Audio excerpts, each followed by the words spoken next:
अभी हमने electrostatic force के बारे में पढ़ा था, ठीक है। तो आपने देखा कि हमारे पास में कोई 2 पॉइंट चार्जेस थे, तो कूलाम्स लॉ में देखा आपने F इक्वल के Q1 Q2 अपॉन क्या था R स्क्वायर था। अगर ज़्यादा चार्ज होते हैं तो अपन उसका क्या करते थे, वेक्टर सम करते थे, ठीक है ना। और मैंने आपको ये भी कहा कि कोई भी 2 चार्जेस के बीच में जो इलेक्ट्रोस्टैटिक फोर्स लगता है, इस फैन को बंद कर देते, वो इलेक्ट्रोस्टैटिक जो फोर्स होता है वो थर्ड चार्ज की प्रेजेंस पे डिपेंड नहीं करता है, यानी उनका फोर्स चेंज नहीं होता है। वो थर्ड चार्ज अपना खुद का फोर्स लगाएगा पर उन दोनों के बीच में जो लग रहा है उसको डिस्टर्ब नहीं करेगा। ये बात अपन कल देख चुके थे। इससे रिलेटेड अपने न्यूमेरिकल भी किए थे, ठीक है। जो अपने नेट फोर्स 0 करके निकाला था, फिर अपने एक क्या लिया था, ट्राइंगल लिया था टेट्राहेड्रल, और एक अपने क्या लिया था, स्क्वायर यूज किया था। वो सारे क्वेश्चंस हो गए थे। उसके बाद में देखो इलेक्ट्रिक फील्ड के बारे में आपको बताना चाह रहा हूं। यहाँ पे देखो इलेक्ट्रिक फील्ड क्या होता है, मैं आपको एक बात बताऊं। एक्चुअली में मैं आपको ये कहना चाहता हूं कि जैसे मैं हूं, ठीक है, यहाँ पे खड़ा हुआ हूं, आप लोग यहाँ पढ़ने के लिए बैठे हुए हो, ठीक है। तो अब आप बिल्कुल डिसिप्लिन में हो कि यार सर है, अपन पढ़ना ये है, ठीक है, बात समझ में आ गया कि नहीं आ गया।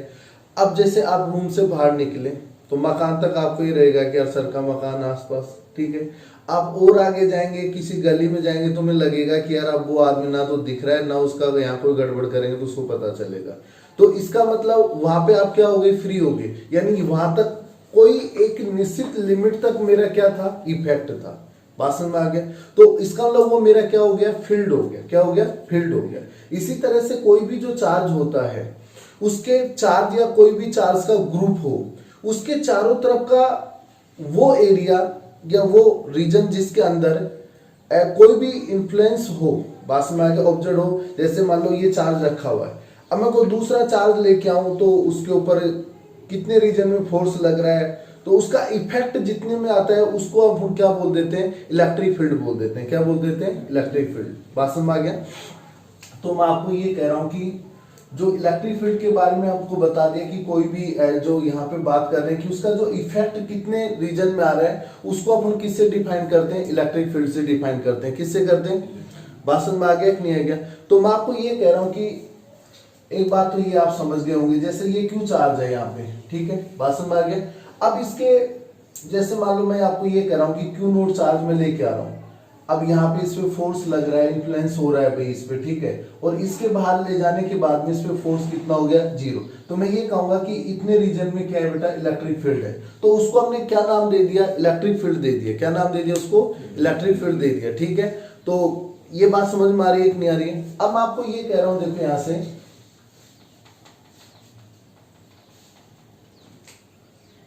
देखो मैं आपको ये कह रहा हूं कि ऐसे कह सकता हूं भाई, the region around charge body and group of charges in which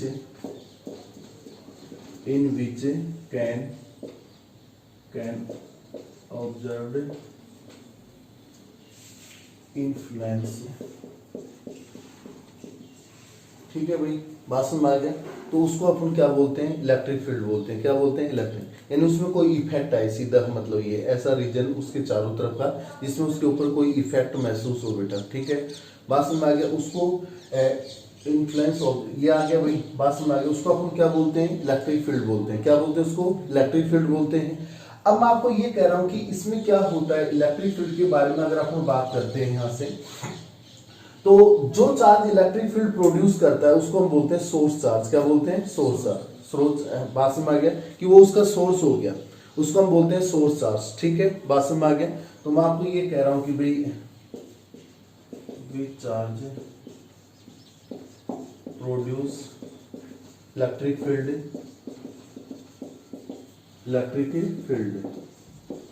is called source charge. वो तो क्या होता है बेटा, सोर्स चार्ज होता है। बात समझ में आ गया। और जो चार्ज हम यूज करते हैं किसके लिए, चेक करने के लिए, इलेक्ट्रिक फील्ड को टेस्ट करने के लिए, उसको हम क्या बोलते हैं बेटा, टेस्ट चार्ज बोलते हैं। क्या बोलते हैं? Test charge. बात समझ आ गया? We charge use to observe electric field, या मतलब उसकी स्ट्रेंथ को हम ऑब्जर्व करने के लिए जो चार्ज यूज करते हैं वो क्या कहलाता है? टेस्ट चार्ज, है ना। तो मैं आपको ये कह रहा हूं, which charge use to check, ठीक है, to check electric field is called test charge. एक बात समझ में आ गई? एक तो भाई जनरेट कर रहे हैं, अब आप ये थोड़ी कोई न्यूट्रल बॉडी ले जाएंगे तो उस पर कोई इफेक्ट नहीं पड़ेगा, तो हमें ले जाना तो दूसरा चार्ज ही पड़ेगा। उस पर जितने में उसके ऊपर फोर्स लगेगा, इन्फ्लुएंस होगा, तो उतने रीजन में हम ये कह देंगे कि क्या प्रेजेंट है? इलेक्ट्रिक फील्ड प्रेजेंट है। बात समझ में आ गया कि नहीं आ गया? क्या मेरी बात समझ रहे हैं, नहीं समझ रहे? ठीक है, तो यानी कि अब एक बात समझ में आ गई कि एक तो हमारे पास में क्या है भाई? सोर्स चार्ज है, और एक हमारे पास में क्या है? टेस्ट चार्ज है। ठीक है, ये दो चीजें आपको समझ में आ रही है यहाँ पे। अब मैं आपको ये कह रहा हूं, देखो टेस्ट चार्ज जो होता है इसका बारे में आपको दो बातें ध्यान रखनी है। एक तो इसका चार्ज बहुत कम रखा जाता है, बात समझ में आ गया? इसको पॉइंट यूनिट चार्ज बोलते हैं। और दूसरा इसको क्या लेते हैं बेटा? पॉजिटिव लेते हैं। क्या लेते हैं? धनात्मक लेते हैं, पॉजिटिव लेते हैं। ऐसा नहीं है कि नेगेटिव भी ले सकते हैं, पर जिन्होंने इसको डिफाइन किया वो क्या लेके डिफाइन किया है? पॉजिटिव। पूरा साइन कन्वेंशन जो बनाया गया है वो किसके हिसाब से बनाया गया है? पॉजिटिव। इसलिए हम जो टेस्ट चार्ज लेते हैं वो कैसा लेते हैं? पॉजिटिव। बात समझ आ गया? ऐसा कोई रूल नहीं है, बट उन्होंने डिफाइन किया तो अपन भी इस तरह से ही इसको यूज करते हैं। तो टेस्ट चार्ज इज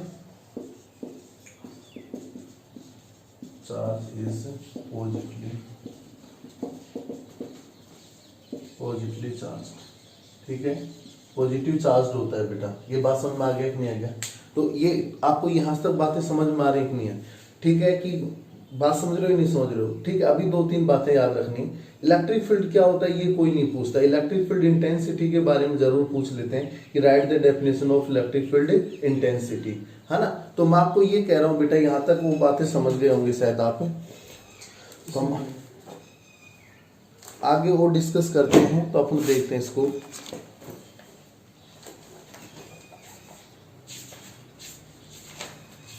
न्यूमेरिकल हो ही गए थे, इलेक्ट्रिक फील्ड के बारे में बात कर रहे थे।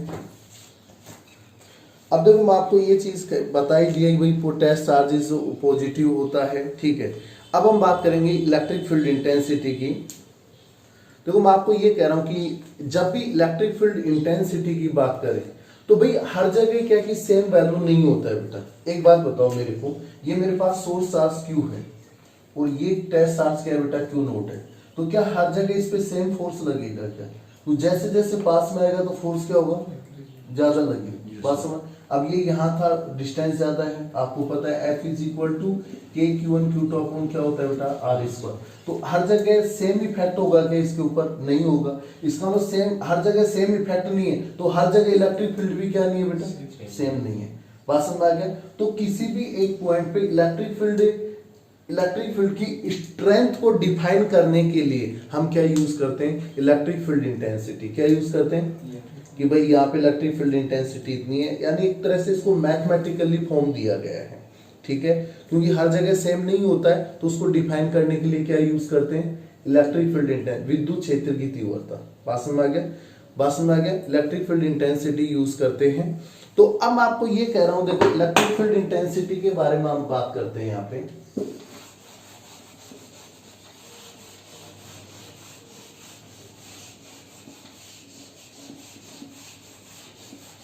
जो भी साथ का साथ पढ़ोगे तो समझ में आ जाएगा।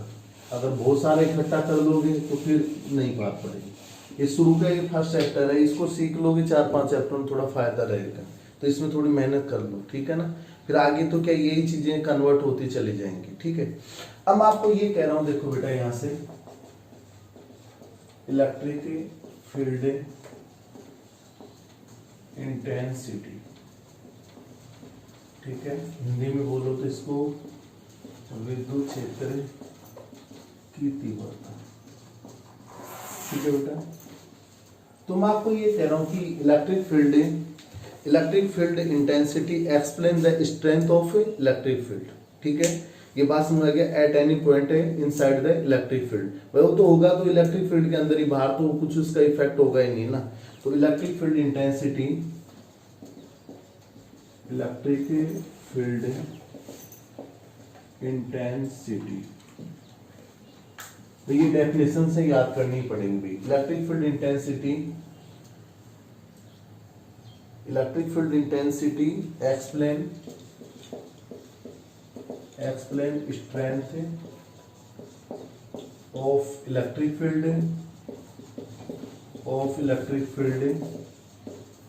एट एनी पॉइंट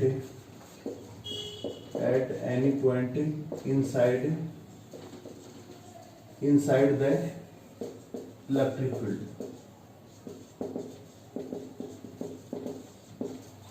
बात समझ आ गई बेटा। और इलेक्ट्रिक फील्ड इंटेंसिटी को जनरली किससे रिप्रेजेंट करते हैं? ई से। किससे करते हैं बेटा? ई से। बेटा किसी भी बिंदु पर विद्युत क्षेत्र को डिफाइन करता है कि उसका वैल्यू क्या है। बात समझ आ गई। तो हम उसको क्या कहते हैं बेटा? विद्युत क्षेत्र की तीव्रता कहते हैं। अब मैं आपको ये कह रहा हूं कि भाई इसका जो एक बात तो ये आ गई कि भाई ये इसको स्ट्रेंथ को डिफाइन करता है, ठीक है।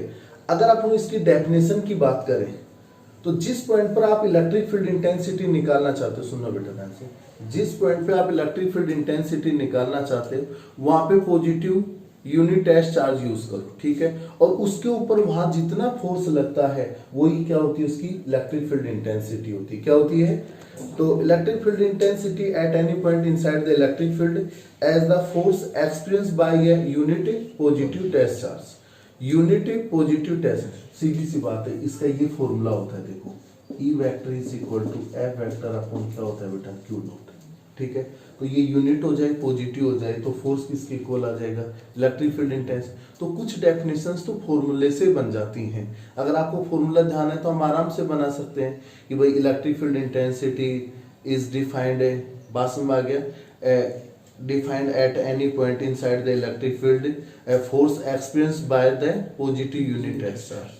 बात समझ, ये जितना फोर्स इस पे लगेगा वो उस पॉइंट की क्या होती है बेटा? इलेक्ट्रिक फील्ड इंटेंसिटी होती है। अगर हमें ये फॉर्मूला याद है तो हम इसकी डेफिनेशन बना सकते हैं, नहीं बना सकते? आराम से बना सकते हैं। तो अब इसकी डेफिनेशन देख लो, परिभाषा देख लो। डेफिनेशन की बात करते हैं तो मैं आपको ये कह रहा हूं, इसकी डेफिनेशन के बारे में बात करते हैं तो हम ये कहेंगे कि इलेक्ट्रिक फील्ड, इलेक्ट्रिक यहां से आ जाएगा, electric field intensity is defined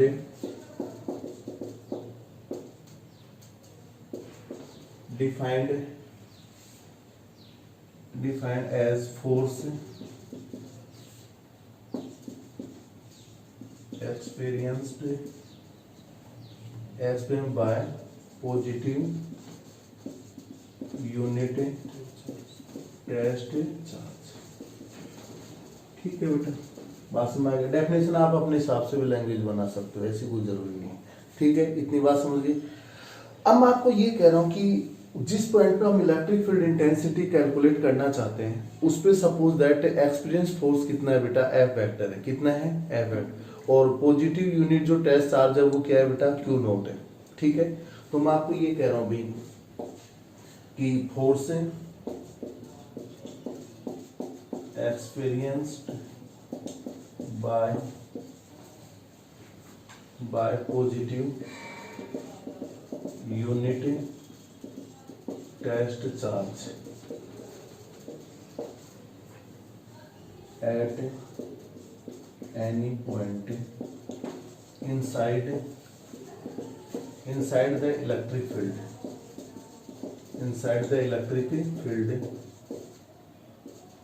is कितना है बेटा? F vector. कितना है? F vector. उसको मैं F वेक्टर से मान के चल रहा हूं and positive test charge is Q naught. उसको हमने क्या ले लिया बेटा? Q नोट ले लिया, ठीक है। तो बाय डेफिनेशन क्या हो जाएगा? E vector is equal to F vector upon Q naught. ये आ गया। पर क्या होता है बेटा कि क्यू नोट को हम बहुत स्मॉल लेते हैं। क्यों? क्योंकि भाई क्यू नोट भी तो क्या है बेटा, चार्ज है। तो ये खुद भी अपना इलेक्ट्रिक फील्ड क्या करेगा, जनरेट करे। हम निकालना तो किसका चाह रहे हैं, सोर्स का। अब ये क्यू नोट भी चार्ज है तो ये भी तो अपना फील्ड जनरेट करेगा। तो अगर ये जितना ज्यादा होगा तो उसके फील्ड को क्या करेगा बेटा, इफेक्ट डालेगा उसमें। भाई एक बात बताओ, जैसे अपने पास में खाने का सामान रखा हुआ है, बात सुनो आगे, दो बराबर के लड़के हैं, दोनों बराबर टक्कर के हैं, खाना खाना है एक को, तो दोनों बराबर के हैं तो बराबर की लड़ाई होगी नहीं होगी? क्या दो एक, क्योंकि हमें चाहिए किसके लिए, एक के लिए। अब मान लो एक आदमी बिल्कुल जैसे पावरफुल है, कोई नेता टाइप का आदमी है, ठीक है, अरे एक बेचारा को झुग्गी झोपड़ियों का आदमी उसके बगल में बैठा है, तो वो उसको सल्टा सकता है ना कि साहब तुम खा लो भाई, मैं तो देख लूंगा खड़ा खड़ा, वही बात है ना। तो अब भाई क्यू भी तो क्या है, सोर्स भी चार्ज है और टेस्ट भी क्या है, चार्ज है। तो फिर तो दोनों के पास में होगा, बात समझ गए। तो अगर हम इसको बहुत स्मॉल रखेंगे तो हम ये मान के चलेंगे कि ये अपना जो इलेक्ट्रिक फील्ड जनरेट करेगा ये बहुत नेग्लिजिबल होगा, बात समझ आ गया। तो जो इलेक्ट्रिक फील्ड इंटेंसिटी कैलकुलेट होके आएगी वो किसकी वजह से आएगी, क्यों? क्योंकि फील्ड उसका भी होगा और ये वेक्टर क्वांटिटी है, फील्ड से फील्ड इफेक्टिव होगा, बात समझ आ गया। इसलिए हम इसको क्या लेते हैं बेटा, स्मॉल अमाउंट में लेते हैं। क्या लेते हैं, स्मॉल। बात से आपसे पूछ ले कि भाई इसको स्मॉल क्यों रखा जाता है, क्योंकि हम सोर्स चार्ज का भी इलेक्ट्रिक फील्ड है और उस पर इफेक्ट नहीं पड़े, इसलिए इसको हम क्या लेते हैं, बहुत ही स्मॉल लेते हैं। बात समझ आ गई, समझ रहे हो? तो फॉर्मूला ध्यान है तो ये डेफिनेशन लिख सकते हो ना बेटा, force experience by the positive test charge, ठीक है, is called electric field intense. ये डेफिनेशन पूछ लेते हैं, ये मैं पहले कह रहा हूँ बेटा, ये डेफिनेशन कई बार आ जाता है। Right the definition of electric field intensity, विद्युत क्षेत्रीय तीव्रता की परिभाषा लिखिए, ठीक है। क्या आपको ये समझ में आ रहा है अच्छे से, ठीक है। अब मैं आपको ये कह रहा हूँ कि Q naught test charge is very small so that does not, अब देखो वही बात कहना चाहता है कि भाई जो क्यू नोट चार्ज है वो बहुत स्मॉल है, ठीक है। तो काफी स्मॉल इसको लोगे तो ये सोर्स चार्ज के इलेक्ट्रिक फील्ड को डिस्टर्ब नहीं करेगा।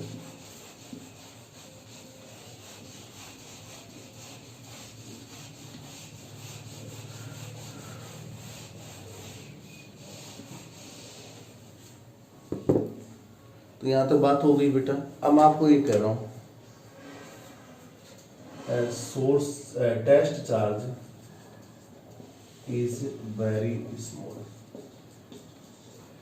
ठीक है, so it does not disturb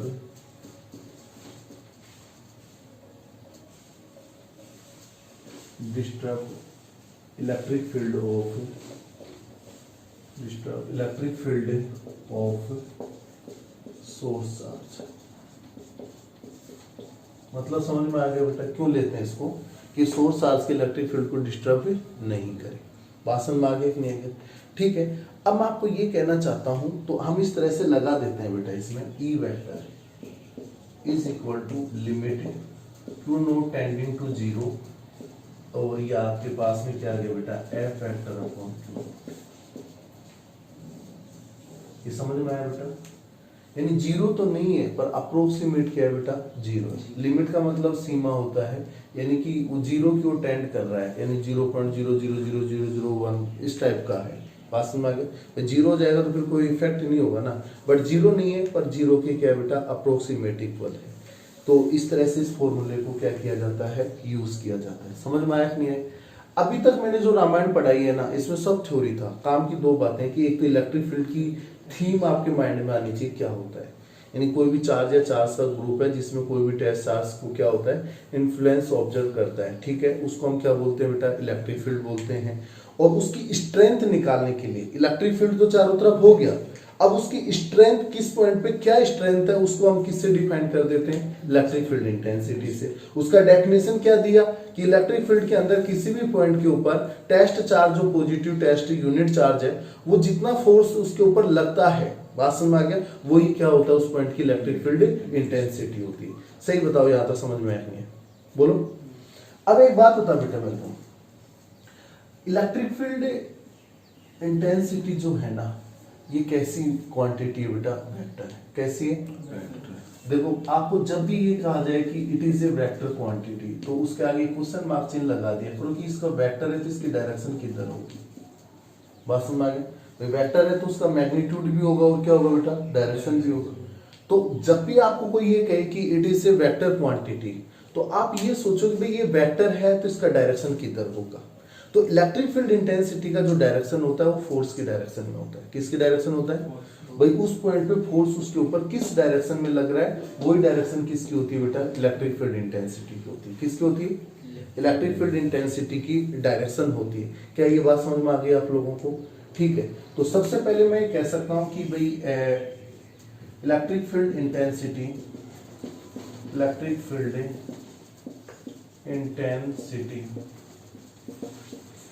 is vector physical quantity. Physical मतलब फिजिक्स में जो क्वांटिटीज है उसको फिजिकल क्वांटिटी बोलते हैं। ठीक है, क्या ये बात समझ में आ गई बेटा आपको? दूसरी बात, अगर मैं इसकी यूनिट की बात करूं, किसकी बात करूं, यूनिट,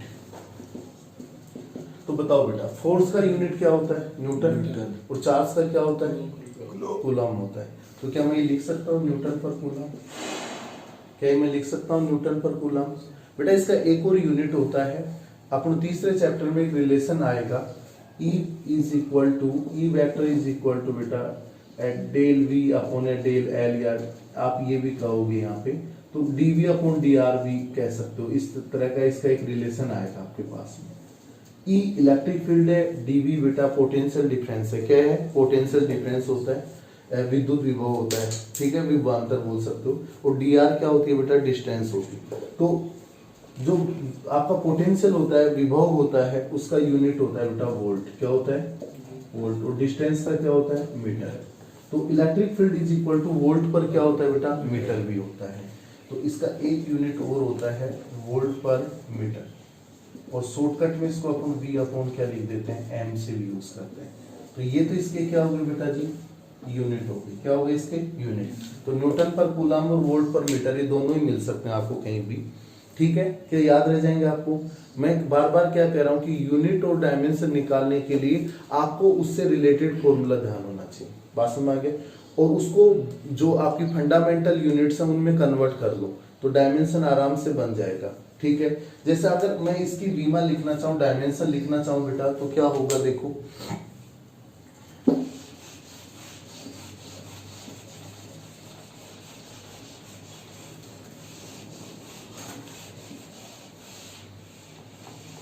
देखो यहां से इसके डायमेंशन के बारे में बात करते हैं हम। डायमेंशन, तो डायमेंशन इसका जो होगा बेटा, देखो बेटा न्यूटन है, फोर्स है, फोर्स इक्वल क्या होता है बेटा, मास इनटू एक्सेलरेशन।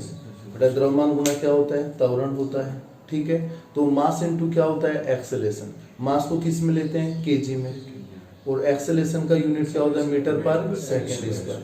तो क्या मैं ऐसा कह सकता हूं कि ये बन गया हमारे पास में केजी इंटू मीटर पर सेकेंड स्क्वायर, और ये क्या बेटा, कूलाम है। तो कूलाम के लिए मैंने क्या कहा था, I अपॉन क्यू अपॉन क्या होता है, टी।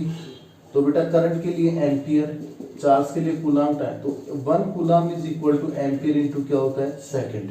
तो ये एम्पियर इंटू क्या हो गया बेटा, सेकेंड। ये बन गया केजी इंटू मीटर अपॉन बेटा ये बन गया आपके पास में एम्पियर इंटू सेकेंड क्यूब। यहाँ तक बात समझ में आ गया आपको?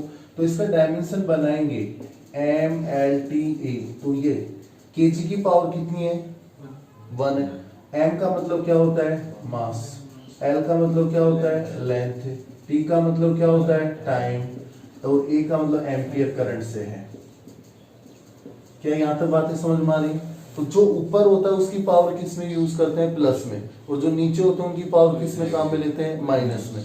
तो बोलो केजी की पावर कितनी आएगी, मास 1, लेंथ मीटर है 1, टाइम का कितना आएगा, -3, एम्पियर का कितना आएगा, -1। तो ये किसका डायमेंशन हो गया, इलेक्ट्रिक फील्ड। किसका, इलेक्ट्रिक फील्ड इंटेंसिटी का डायमेंशन हो गया।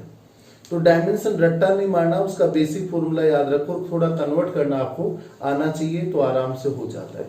क्या यहाँ तक समझ में आया?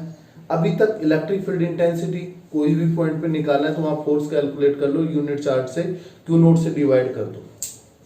समझ में आ गया सीधा सा? तो फोर्स निकालना मैंने पीछे सिखा दिया, F इक्वल के Q1 Q2 अपॉन क्या होता है, R स्क्वायर होता है। तो फोर्स निकालना आता है तो उसको किससे डिवाइड करना है, क्यू नोट है से डिवाइड, तो वहाँ इलेक्ट्रिक फील्ड इंटेंसिटी आ जाएगी। बात समझ में आ गया? E vector is equal to F upon क्या होता है, क्यू नोट। बात समझ में आ गया कि नहीं आ गया? अरे बोलो तो सही। तो इससे डेफिनेशन बना सकते हो, इलेक्ट्रिक फील्ड इंटेंसिटी कैसी क्वांटिटी होती है, डायरेक्शन किधर होगी, फोर्स की डायरेक्शन किधर होगी। बात समझ में आ गया? यूनिट न्यूटन पर कूलम और वोल्ट पर मीटर, न्यूटन पर कूलम और वोल्ट पर मीटर, ये दोनों यूनिट। डायमेंशन फॉर्मूला बना सकते हो। तो अभी तक जो मैंने पढ़ा है, इलेक्ट्रिक फील्ड का थीम माइंड में होना चाहिए, होती क्या है, इलेक्ट्रिक फील्ड इंटेंसिटी की डेफिनेशन क्या है और उसका फॉर्मूला क्या है। क्या तीन चीजें याद रह जाएंगे आपको? इनमें से पूछता है बेटा, तीनों में से सवाल।